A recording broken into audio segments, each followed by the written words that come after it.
This is episode 29 of the Latter-day Saint Geeks podcast. I'm Spencer, and my co-host today is Russell, and we are back for some more discussions about geekiness and all things nerdy or whatever. Yes, we are. Happy to be here. While I do enjoy talking about music on a regular basis, it'll be fun today to have a different topic to discuss. Yep, and we are going to be discussing the holidays at Hogwarts. We could go into the wizarding world at large, which could be fun, discussing, Thanksgiving at Ilvermorny or whatever. There But you go. we're going to stick with just Hogwarts for today because that's enough content on its own. I agree. Um, but yeah, in fact, today we are recording on Halloween. I'm all dressed up in my Mario costume, and you've got on your Halloween pumpkin T-shirt, ready for work. So That's we're it. we're we're festive today, Indeed. even though no one's gonna see us in our outfits. That's okay. I think we've given a description that people will Yeah, appreciate now. yep. All right. Well, let's do our recommendations, and then we'll get chatting about the holidays. So I recently restarted. Marvel just yesterday actually announced the release dates, or at least an estimated release time for a bunch of projects, um, including Daredevil and shoot, I'm already blanking on the other ones. Daredevil and Wonder Man and a whole bunch of other ones. So I've started my rewatch of a bunch of different Marvel projects, Okay. starting with the first Avenger, Captain America. Um, Classic. in in preparation because I think it's in May that the Thunderbolts comes out. I guess there is the fourth Captain America movie in February, but since that's not the Captain America in the first Avenger, I'm watching the first Avenger more for Bucky, who's going to be in Thunderbolts. But it all gets, it's all part of the same story, so that's fine. Excellent. Yeah, you know more about it So, than I do. That's yeah. There's a lot of upcoming projects. It sounds like. and I mean, the Captain America, the first Avenger, one of the first Marvel Cinematic Universe movies. It's a good standalone movie, even if you haven't kept up with Marvel, because there is a lot going on. Um, it's a good one just to dip your toes in if you want to. There are the sequels and everything, but it's a good movie in its own right too. Absolutely. I thoroughly I recall seeing it and enjoying it when it first came out, which feels like it wasn't that long ago, but it's it's it's been a while now, right? I think it's been over 11 a years decade. Yeah, ago, 12 years ago, something like that. I can't yeah, remember. pretty remarkable. Well, all right, and then let's hear what you've got for today. Today my recommendation is a book series. It's the Michael Vey book series by Richard Paul Evans. I think most people are familiar with the Christmas Jar or Christmas Box. I think is what Richard Paul Evans was first known for, was writing Christmas books. I'm And not familiar with those, so that's oh, well, there you interesting. go. Okay, so I guess I'm giving a 3-for-1 here There you go. recommendation. He wrote a series of young adult novels, 7-book series about Michael Vey and the Electro Clan, and so it's a series about children who have electric powers, or powers to do with electricity. Being able to look through walls because of being able to see electromagnetic pulses and stuff like that, or being able to send electromagnetic pulses, or being able to uh, shock people and things So like that, right? And superpowers all based on electricity and electromagnetism. exactly, right? And Interesting. I let's see, I guess it's been within the last year that I re-listened to it. I didn't. I guess I listened to the series again, and it was just a fun little young adult uh, series about good guys versus bad guys and all the nuances that go on with that, and so and just just a fun little series that I enjoyed, and um, recall the first book that I read in that series. I read with my parents and my sister while we were on a family vacation.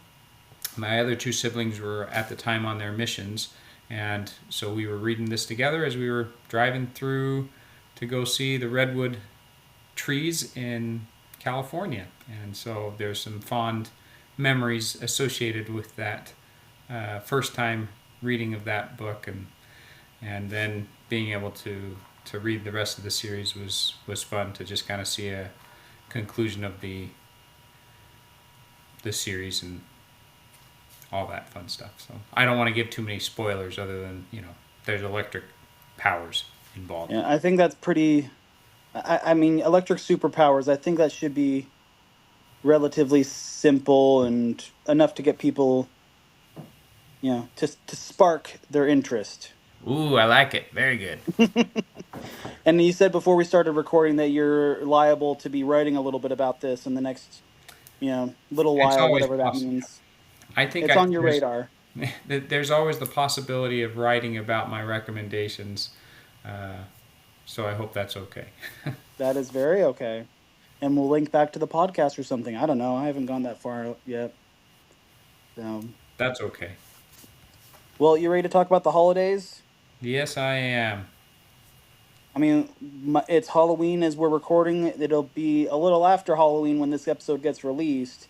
But, I mean, it's the Wizarding World, it's Hogwarts. It only makes sense to start with Halloween. Um, Absolutely. Obviously, a major Wizarding holiday. Half the Harry Potter books talk about the feast and have some sort of major event on Halloween. Um, Although it doesn't exactly give a exact reason why Halloween is so significant. Sure. But I mean, the history of Muggle Halloween, you could probably piece some stuff together and put a little J.K. Rowling spin on it, and there you go.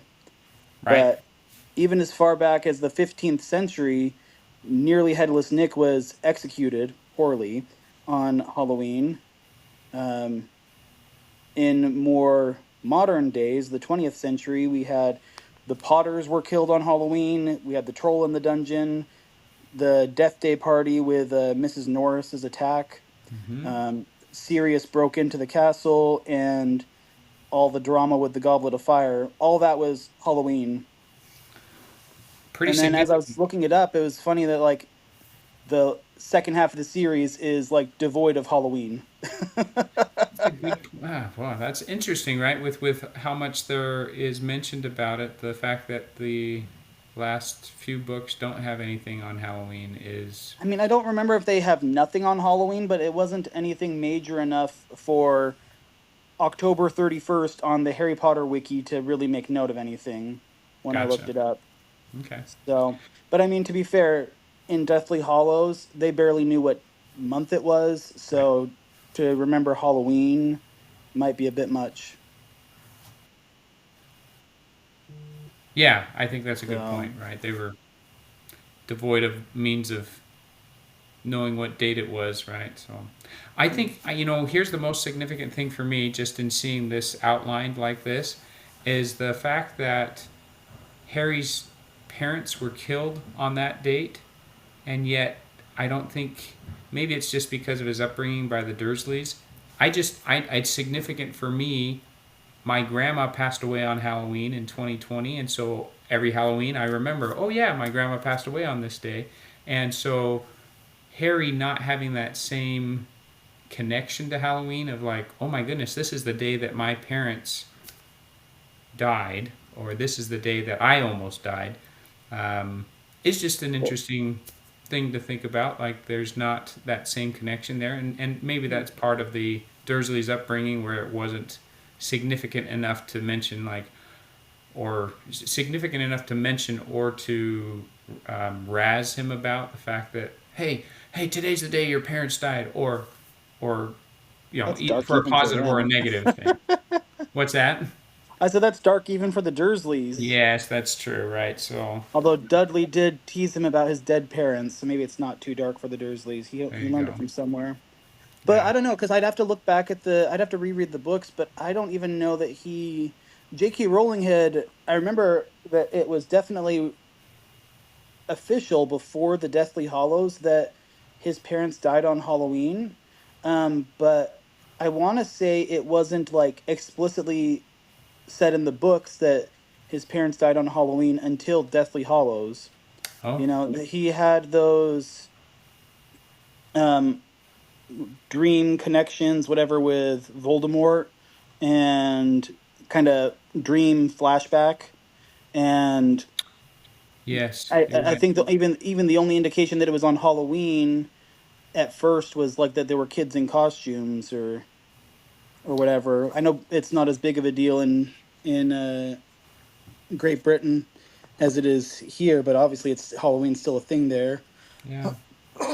But there was also, I mean, obviously we had their headstones too when they went to the cemetery. Yes. But I don't remember if it was actually explicitly said their death day until the last book. So Harry may not have known until he was already an adult. Good point.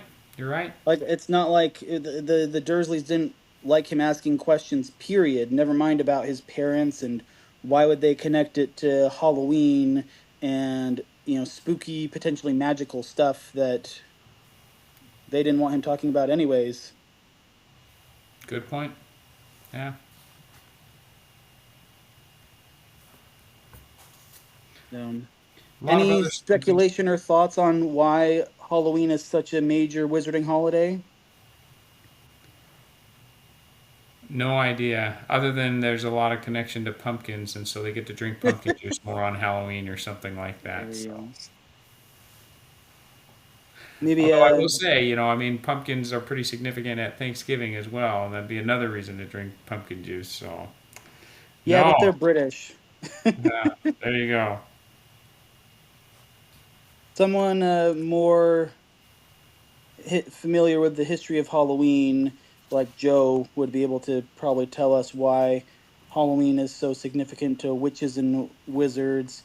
But I mean, Well, the original, I mean, this is my basic understanding, was originally was perfect, All basic Hallows understanding. Eve, right? All Hallows Eve, the Day of the Dead was the next day, the day when, like, there was a lot of spiritual implications on November 1st, I think, and so this was October 31st was a chance for kind of the evil spirits or something like that to have their moment. I don't know, but Mm. that's my very basic understanding, and somebody can fact check me on that and call me out. I much prefer the dressing up for fun aspect of it than I do the supernatural or sinister side of Halloween that sometimes occurs. So, Yeah, I mean, we could. I'm just perusing the Wikipedia page about Halloween to try to get a summary of the history and kind of speculate as to why it's so significant to wizards. And but I'm seeing like ghosts and witches and like there's all the reasons why right. it should be associated with the wizarding world and magic. But I'm with you. I much prefer, you know, living in the Bible Belt or living in the South here in Texas. I get all different sides of it. I've known people that because Halloween is associated with witches and the supernatural, I've known people to like not celebrate Halloween because they don't want to be joking about demons and spirits and can't say I blame them. But that's why to me I'm like, you know what? This is a chance for me to I like dressing up and I'm dressed as Mario right now and this is my costume for work, but tonight my girls are going to be dressed as Princess Ariel and Mermaid Ariel, and I'm going to be dressed as Prince Eric. And it's just something fun to, candy and dress up time and play. Yep. So That'll be fun. nothing spooky or scary about that unless we had someone dressed up as Ursula, which is a different story. I hear you. So, any other thoughts on Halloween, or should we move on through the calendar year to Christmas? Let's move on. So I always think that like Christmas, and we'll talk about Easter in a minute, but like Christmas is in the wizarding world is an interesting concept for me because like it's always mentioned in the books, even in Deathly Hollows when they're, you know, off on their adventures. Um, it just so happens that they go to Godric's Hollow on Christmas Eve. Right, So it's there and everything, and there because of the carols at the church, Hermione's able to piece it together. right. So it's always eventful to some extent, but I'm always curious, like how does any religious significance play into it or not play into it? Because we get no indication, and this could be another podcast episode altogether about religion in the wizarding world, which could be all sorts of controversial. Sure. But we get mentions of godparents, Christmas, Easter, like all these things, but no indication of how, we barely even have any indication on the afterlife except that ghosts exist and some people choose to be ghosts and some people don't. Sure. So, and you could argue that the wizards are just celebrating the secular part of Christmas and the family time and the presents and everything, and Santa and his house elves. Personal theory is that his Ah, elves are house elves. I've written about that one before, okay. but which makes tangent. Why did if Santa has house elves and Dobby didn't go directly to Santa for work? That would imply that Santa is a worse boss than Dumbledore. Like Santa Ooh. was not willing to pay Dobby. So what does that say about Ooh. Santa? Who's I've seen the theory that he's a wizard that uses flu powder, and that's why he's associated with the chimney. Oh, okay. Have you All not heard those righty. theories before? I've not heard these theories before. I like it. I think that's pretty Okay, good. I mean, it fits, right? Like, yeah. okay. And that, I'll put a link to the post I did about house elves, which I had this like headcanon in there, amalgamation of theories I'd seen. So okay. I'll put that in the show notes so that you and others can take a look. But they're not my unique ideas. I just kind of pieced them together and put my thoughts in there.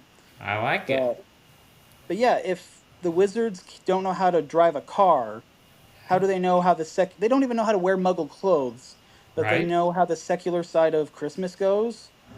How does that work? It's an interesting question. And again, to your point, right? And we could have another podcast about this. We don't know much about wizard religion, and and how that works or anything like that. And so I don't know. Those are interesting theories about Santa. Those are obviously it's something that does take place, and the fact that they're walking by a church, right, and they're graveyards and things like that. It's definitely interesting to theorize about. I don't know that we'll ever get full answers about all the finer details of it, but wizarding religion.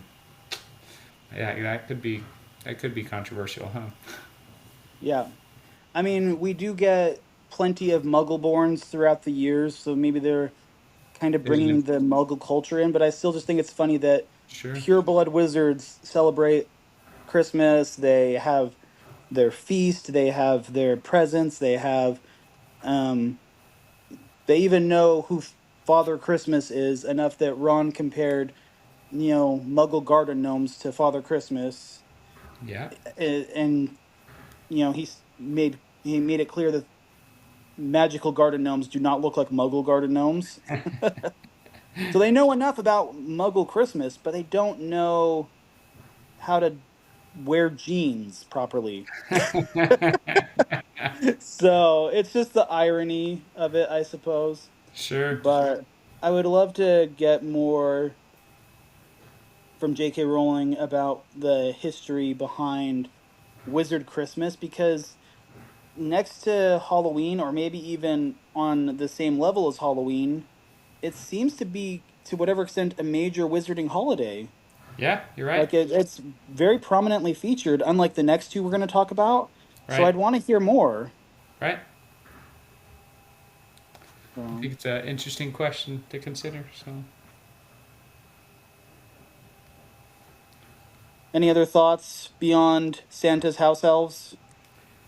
Boy, that's a really good Did I blow your commentary mind? there. That blew my mind a little bit. Just like, Yeah. okay, Dumbledore's a better boss than Santa. Wow. Yep. Santa, house That, elves, flue powder. that's all. Yeah, that's given me some new things, new theories to think about next time I read through the Harry Potter books. Exactly.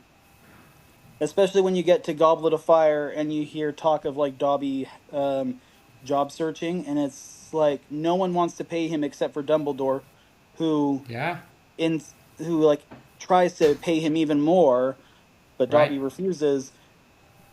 So Dumbledore's like begging to pay Dobby, but Santa isn't gonna pay Dobby. Well, don't they What does also that say indicate about that Santa?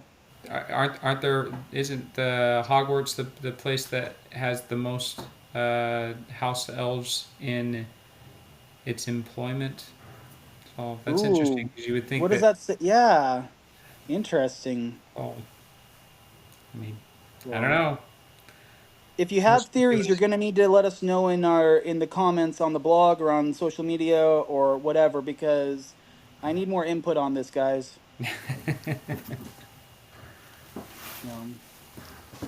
Okay, ready for the next one? Yes, sir. Valentine's Day. Now, I can kind of understand the Wizards celebrating this one the way they do, because I don't understand the religious significance of Valentine's Day. I think that's mostly a Catholic thing. So but like we only had it really appear a couple times in the books. Lockhart made it a big thing in Chamber of Secrets, and Harry had a Valentine's Hogsmeade date um, in Order of the Phoenix, but we don't actually get too much mention of the holiday over the course of 7 books. Although my wife reminded me when I was discussing this with her, and I'm more obsessive about these things than she is. So I was very impressed that she remembered this and not me. That in Half Blood Prince, I believe the she said that the love potion that Ron ate was from Valentine's Day. Is that right? I think so. Or Does that sound Christmas. It familiar at might have all? been from Christmas. I don't remember. Oh, you know what? As we were talking, I tried to like quickly pull it up on the Harry Potter wiki. And in the movie, it was from Valentine's Day. In the book, it was from before Christmas. Okay. There you That go. make okay. That explains why I didn't completely remember. So my wife wasn't wrong, but she was only half right, I guess. Don't tell her I said that. Not a word. Just kidding. My wife's pretty chill about those kind of things, especially when it's geeky stuff. Uh, So, yeah, I mean, I think that that's the love potion connection is kind of the significance for Valentine's Day. I think is the fact that you can have, um, well, we have instances in the series of a love potion being brewed to either convince Harry that he likes Romilda Vane, or Voldemort's mom convincing Tom Riddle that he loves her, and so I think that's kind of the connection there with the love holiday of Valentine's Day. yeah. I'd be interested to, like the others, I'd be interested to learn more about that because it was obviously enough of a thing that, Lockhart was able to get, as obnoxious as he got traction about sending Valentine's Day to try to lift people's spirits. And poor Ginny having her Valentine sung in the middle of the hallway. Oh, Oh, poor 11-year-old girl, maybe 12 yes, by that point, but poor girl. yes. Oh, Mm. Otherwise, pretty minor holiday, but it's still significant enough that it came up twice. there you Three go. times, three times if you count the movie. That's right. I Um, think, yeah, I don't know that there's anything more about it to be said, other than there's love in Hogwarts as much as there is outside of the Wizarding world. I mean, and if you ever watch commentaries on, especially Half Blood Prince, um, when I say commentary, I mostly mean like satire or memes or There's the have I talked to you about Puffs, the off-Broadway play? No, Have I told you not about that I Puffs? recall. Nope. Okay. Okay. This is I love it. So for those who I've written about, I've mentioned Puffs a couple different times in blog posts. One specifically about Puffs, and then I referenced it in two other blog posts I've done that I can think of. But it's the 7 years of Harry Potter from the perspective of the Hufflepuffs. So Oh, there's it's so I loved it. So I saw it in New York live when I was there like 7, 8 years ago with friends. It's not they're not what do you call it? They're not doing the show anymore. Um but like my older brother saw a high school production of it in Salt Lake County somewhere. Um, you can get it on the iTunes store, Apple TV. Like there were places you can watch recordings of it and everything. But it has, yeah, essentially, yeah, it's the um, Harry Potter through the lens of the Hufflepuffs, I love it. and like what it's like to be a side character, a background character, and they make fun of a lot of different things from the books and movies that don't 100% make sense. Sure. Or there's a line in for the Goblet of Fire segment that's well, one in the Prisoner of Azkaban segment they change actors for Dumbledore and make Clever. a vague reference to like, does the headmaster seem different to you this year? um but then in the Goblet of Fire part they're like, Harry, did you put your name in that cup over there? Yeah, I'm the very References. definition of calm. So, because you've of course heard that commentary, right, about how book Dumbledore versus movie Dumbledore in that scene. Sure. So, but anyways, I'm off topic again. That's okay. That sounds Well, fascinating. It's almost an additional recommendation, I think, that I'll have to keep in mind. okay, yes, I will recommend that at some point and talk about it even more in depth. Why did I talk about oh, the in the Half Blood Prince segment, it pretty much goes over like they're all just making out the whole time. That's all that year was about. Goodness. Is basically their commentary on the Half Blood Prince is it's a year Oh, that everyone paired off, everyone so like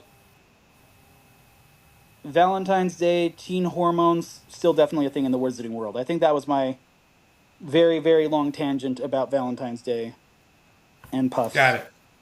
Got it. Fair enough. Any other Well, thoughts about wizarding love?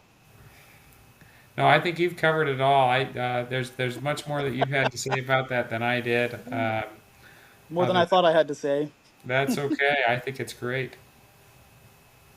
Um, okay, last holiday, Easter. And other than some Easter eggs being sent to the kids and the occasional mention of an Easter break, like a spring break, and I think that's when Luna was captured during the Yeah, last book. that was Was the on her way most home. significant. Yeah, that was the most significant thing I thought about it. Was that was when Luna was captured was during the Easter holidays. I think most every other mention of Easter is kind of in passing that they tried to catch up on on homework during the Easter break and stuff. Yeah. And I think in Goblet of Fire it was noted that Hermione got a smaller Easter egg than the rest of the Oh, kids because of the Witch Weekly article. yep. Um, but like, there's no yeah, it was mostly just like referenced as like prep time and exam prep and blah blah blah.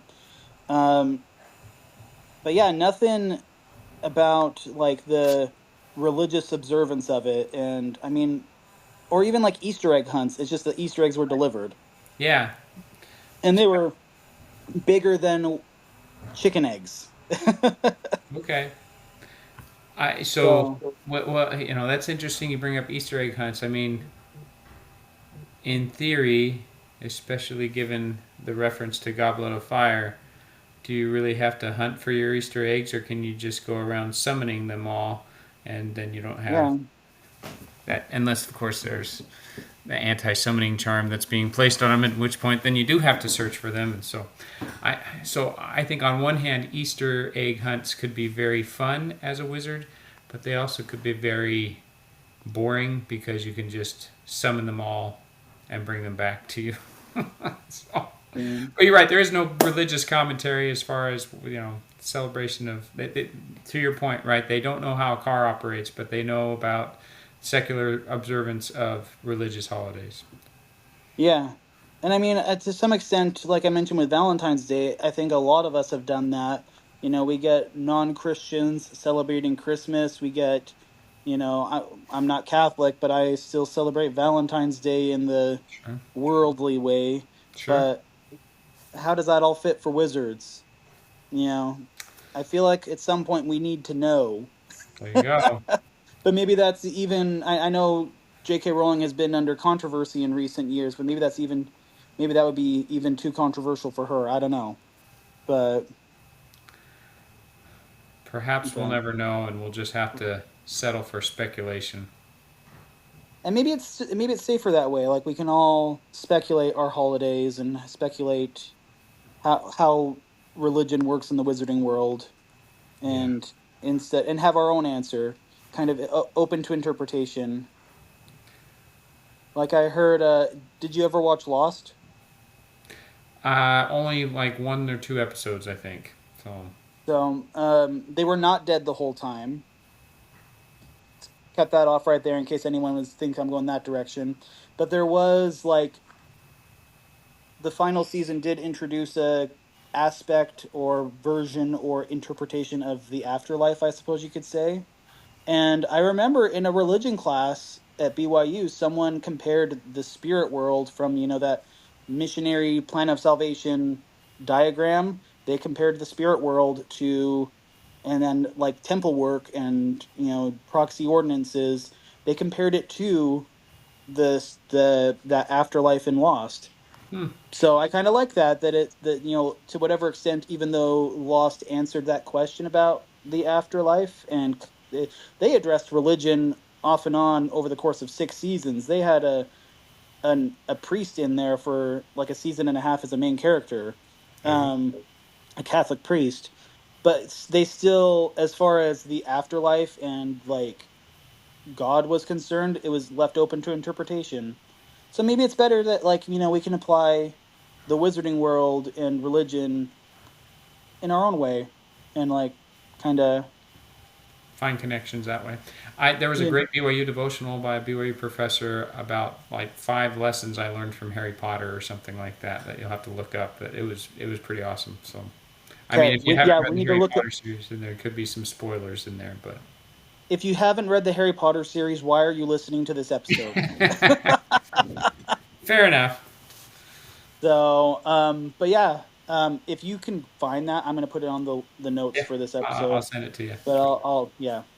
Um, in our last couple minutes, do you have any thoughts about this? Is the one that kept coming back to me about holidays outside of Hogwarts. Thanksgiving at Ilvermorny. I What do think you think they'd be eating instead of turkey? probably like, oh, Or is there like a magical turkey that's like giant turkey legs that would be the envy of Disneyland? well, I just the only comparison I think of is in the Grinch, how the Grinch stole Christmas. They had the roast beast, right? And I'm sure there is some variation of a roast beast that you could find in the Wizarding World that is being consumed. But you're right. I mean, that's an interesting commentary as well. Like they have traditional, I'll say, food that they're eating at the table, but you never hear anybody talking about, oh boy, this hippogriff leg tastes amazing or anything like that. So I think that there's maybe some of the magical creatures, they seem to be off limits when it comes to edible consumption, but they're okay with eating, I don't know, uh, kippers and things like that. So I don't know. Yeah, That's a good question. yeah. You know what, the Maybe one that's I a thought question about. for. Oh, I Oh, just go was ahead. wondering about again, being in America, I think about Fourth of July celebration and the fireworks that Fred and George or Filibuster would be providing would be amazing, right? So that was just one other speculation I had, just with Hmm. the connection of Fantastic Beasts and Where to Find Them, where we have some American wizards I love it. portrayed there. It would just be interesting to know kind of how there's a celebration of the Fourth of July. Okay. Theory, because there's, or just a random idea that popped into my head for this based on a couple memes, but again, piecing it all together. So, 4th of July, they're not at Ilvermorny at that point, most likely, assuming Probably that, not. like in Britain, the school year coincides with Muggle school. Right. Um, 4th of July, the biggest fireworks celebration in the Wizarding world, Area 51. Ooh, okay. I can get behind that. Yeah, absolutely. There was a meme I saw a while back before Ilvermorny was, so like, before Ilvermorny was, you know, a thing. There was a meme theory.